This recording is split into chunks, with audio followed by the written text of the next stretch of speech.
So in the last lectures we have done a lot of planning, a lot of thinking, a lot of preparing, and we're now at the point where we do want to create an action plan, a really detailed one, on which we are then going to take action. So the action plan is like, you can see it as a business plan for your goal setting or whatever you want to call it. It's like literally the plan of whatever we've discussed and thought about before to really put it into your kind of massive action kind of toolbox where you then just like grab the pieces you are currently in the process of doing and then take massive action on these bits and pieces. So you can see the action plan is kind of your toolbox for reaching your goals. Therefore, it's really important for you to pay like close attention on how to do that and then really act accordingly so that you can then implement it for your own personal goals and really create once the whole plan that you do not have in the action mode have to think about it anymore, but rather really about then in the process of taking action without any further thinking or any further planning. It's really then about execution level. So we are now one step before where we do the massive planning and really coordinate where the different tasks will have to be done, etc. So get a piece of paper and let's get ready. So by now you should be really crystal clear on what your goal is that you're trying to work on, what is it you want to achieve, and what is your massive priority for this year. So you can ideally do this in 1, 2, 3 kind of priorities, but you should at least pick one project that has priority number 1, which is your main thing to do. And we're gonna do the action plan mainly for this one. You can later on, if you have like, for example, 3 tinier goals that are not really about to implement in the first round, but rather like maybe the first one in the first 6 months, then the next one in the next 3 months, then the next one in the next 12 months, or whatever it might be, so that you can actually like integrate the different plans in for each goal into a big one. But we're gonna start with the action plan for the first big goal. So yeah, please focus for the next coming minutes only on the really big one goal you want to achieve and you want to focus on. We already spoke about SMART goals, so this action plan is kind of the same. It really helps you to, or it shall reduce some stress, because when you're really good prepared, and I know it's time consuming and it will hinder you to get started by now, but in the long run it will be beneficial for you because everything you plan before in advance, of course stay a bit flexible on the way, but everything you really plan in advance can help you to reduce stress. It can help you to give you more security. It can help you to stay on track. So whenever you, for example, get off track, you have your action plan to see, okay, what shall I be doing by now? And then you can really just act according to the plan without further thinking, without further planning, etc., so that you then can have the chunks broken down already and can get started on what you want and do not have to stress about, like on a, for example, a Sunday, oh my god, I don't know what to do the next week. So we really want you to make it as easy as possible to stick with your plan, to stick to your goal, and to reach your goal by doing a bit of planning in advance. So the first part of the plan will be you write down your goal. You write down a SMART goal, what you want to achieve, by when, how you're going to measure it, etc. And then we're going to break it into different kind of chunks, like tiny steps. And these kind of steps are called your milestones. So you would like to pick for yourself the measure points on when you know you're on process or you're making good progress, or whether maybe you're a bit off track and you need to adjust what you're doing and you need to adjust your action. Ideally, your milestones are a lot, so you do not really want to go any time along the way without any milestone or any like tiny goal broken down from your big goal that you lose direction or anyhow get lost along the process or whatever it might be. So it can be beneficial for you to really pick milestones, and you do not want to make the distance between one milestone to another too big. So one efficient way to do this might be a 2 weeks kind of milestone measurement, so that you have at least a tinier shorter period that you can look forward to, which will help you feel or stay accountable, which can help you also to stay focused not only for a whole year, which is really hard to do.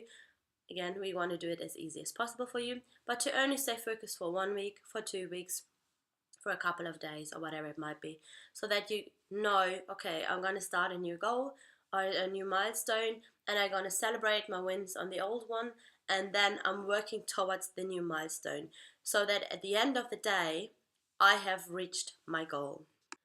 The way how you define what kind of milestones you want to set is that you actually plan backwards. This means you get your number one goal that you want to work on first and break it down into tiny chunks.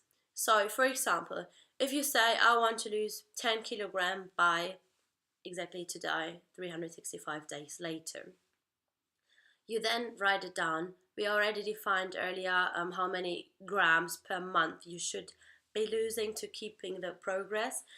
So you can do it then, and you can then plan backwards. Okay, by, for example, November, I have lost already 9 kilograms. By October, I have lost 8 kilograms, etc. So you plan backwards.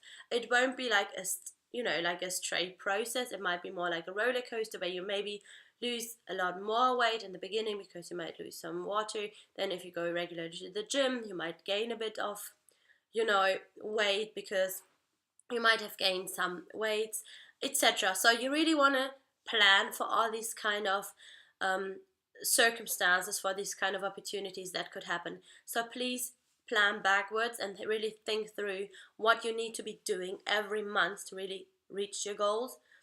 If you have a longer plan and not only plan for 1 year, then you want to do this in a bit more bigger chunks. So for example, if you have a 5-year plan, you want to plan the 5-year goal at the end. So in 5 years, for example, I'm the top performer at my company, right? Whatever you want to pick.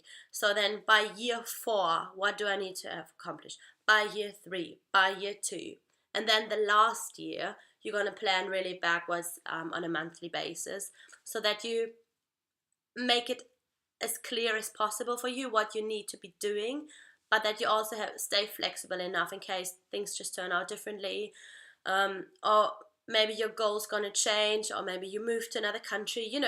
Life is kind of unpredictable, so if you're going to plan over a really long horizon, we want to keep it a bit more flexible and less planned and less I would say like less structured, but we still have the end goal in mind. But if you want to plan on a year basis, this is easy to do. So please go ahead and really break down your big goal into tiny chunks that are realistic. So the whole SMART process for every milestone that are realistic, measurable, achievable, time bounded, etc. So that you can then define the milestones with the SMART goal technique, and then really write down every milestone you want to achieve, by when, in which month. So this is the next bit.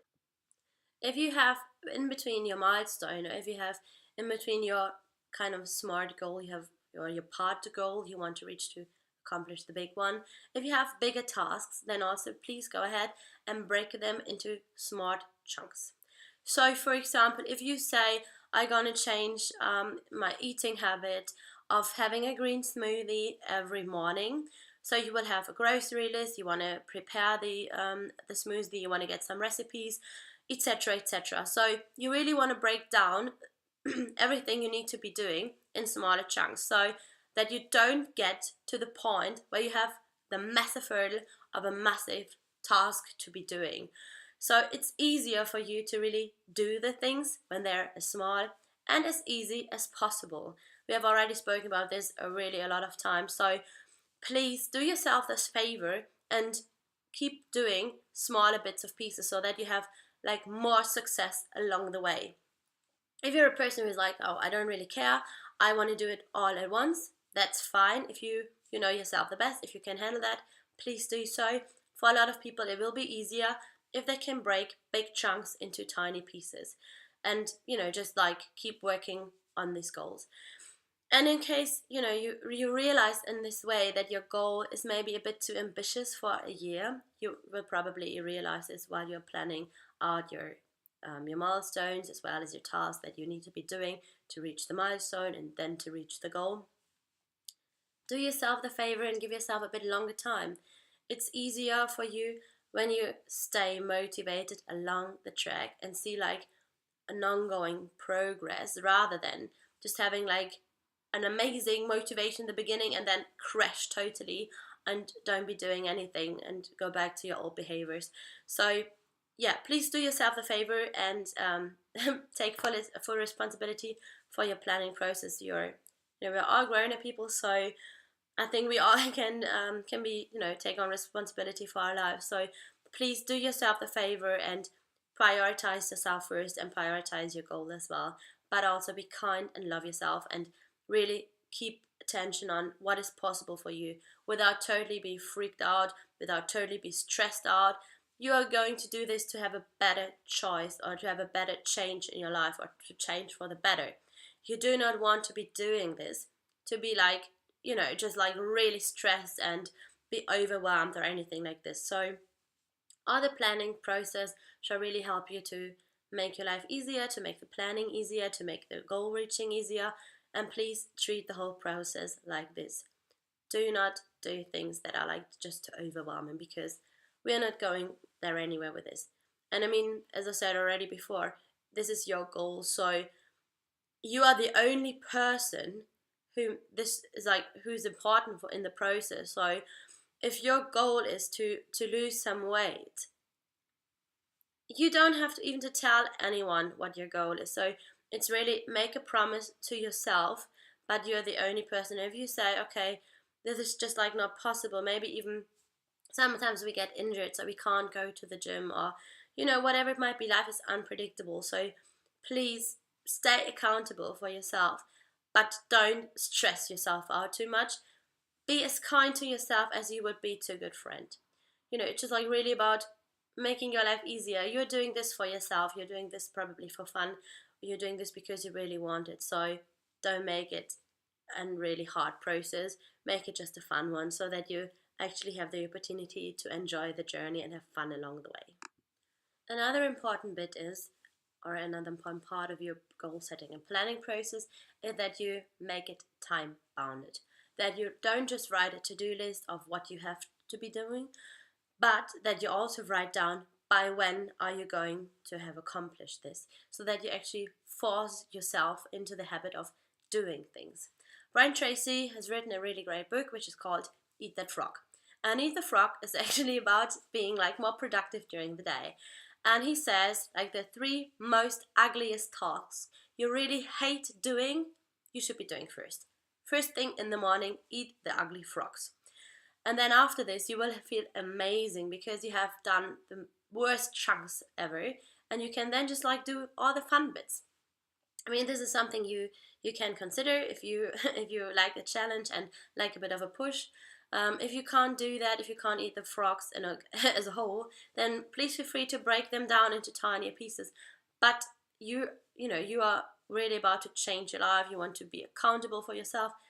Do it. So write down by when you have been doing it, or you should be doing this, by when you want to be done with the tasks. So it's really easy for you to just write it down and then just procrastinate and just like put it into the to-do list of the next week. No, we really want to do it smart, like a realistic, measurable, achievable to-do list. But we also want to do the things that are not only fun, but that help us to achieve our goals. So literally everything you do, you want to make a time bound, or you may at least put a date on it. So by when you want to be doing this. If you are someone who's really like, I'm gonna do this today, and then it's like maybe procrastinating in the morning and not really getting into action mode until maybe lunchtime, you might really want to put a certain date time to it. So you want to say at 9 a.m. I'm going to be doing this task. At 10 a.m. I want to be doing this task. So you really want to create yourself like kind of a schedule where you really have to stick to. Some people love the 80-20 rule, so they really see like, okay, which are the 20 things, well, that's 20% of things I need to be doing to get 80% of my results, and maybe I just delegate all the other pieces. If you can do that, and if you have the opportunity to do so, please feel free to do so. Some people love to set themselves timers, so or at least when they are really not in the mood of doing things, set the timer for 50 minutes, and if they then really hate doing the task still, they can stop, but they have to work on it really concentrated for at least 15 minutes. Usually you will be then so much in the task already, like absorbed, that you just keep going and just finish it. Some people do set timers all the time. Some people, there are a lot of apps where you can track yourself, like what am I be doing, how long do I take for a task, so that you actually get the feeling of how long do you really need to take or to do this task, so that you then know how to plan your day really efficient. Then please don't forget to schedule some breaks if you really schedule your whole day schedule, so that you have times where you can just check your phone and surf Instagram, whatever you are doing. Yeah, but please stick to your plan. Do yourself the favor to really be focused on what you want to accomplish, because it's always like this. A year from now, you wish you would have started already. And trust me, you do not want to be in this position next year. So let's go, and please do yourself the favor and make it smart. Some people really love ticking off to-do boxes or to-do lists. If you're one like this, go ahead and tick all the points you've done already. As I already said before, maybe you have to change or you have to account a bit more time in. Please do so, but remember, do not change the goal. Change the plan if you have to, but do not change your goal. If this is a real goal, the goal that is really important for you, there will be times when it gets hard for you. So with a whole action plan, you should be already in line where you really get yourself going and have planned through what you need to be doing by when.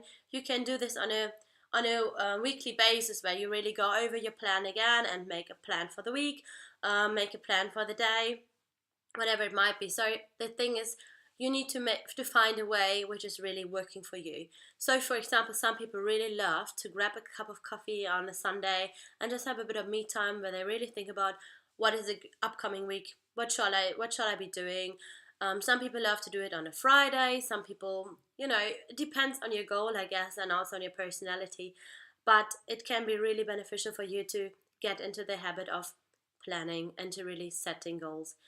Another part when you do the action plan is to stay really motivated on working on your goal.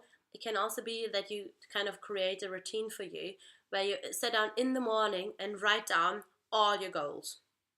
Yes, I said in the morning, write down all your goals. I know we already defined our goals. It might be really helpful for you to write them down every morning. This way, they are really clear in your head and you have them present all the time around you. So this is a great motivation booster for you if you can't keep going in the morning or whatever it might be. So yeah, I'm really keen on how you're going to do that, and I believe an action plan is for you really a great instrument where you can keep focused. If you're making a really great process, or you realize, oh, I just didn't really plan accordingly because I'm a bit quicker than I thought I would be, or I'm a bit slower, whatever it might be, please feel free to update your plan. It's like nothing that isn't fixed for the lifetime, but it's really just a toolbox. It's an instrument for you to help achieving your goals, to help achieving or to work towards your to your goals. So yeah, please just do whatever you need to be doing. Keep it updated. Set yourself the milestones, celebrate the milestones. It doesn't have to be anything expensive, it doesn't have to be anything big, just something small. It might be, I don't know, today I'm gonna have half an hour just me time, I'm gonna do a nice facial mask or whatever. You know yourself best, so you will know what will be the best joy for you, and please keep working on your goals.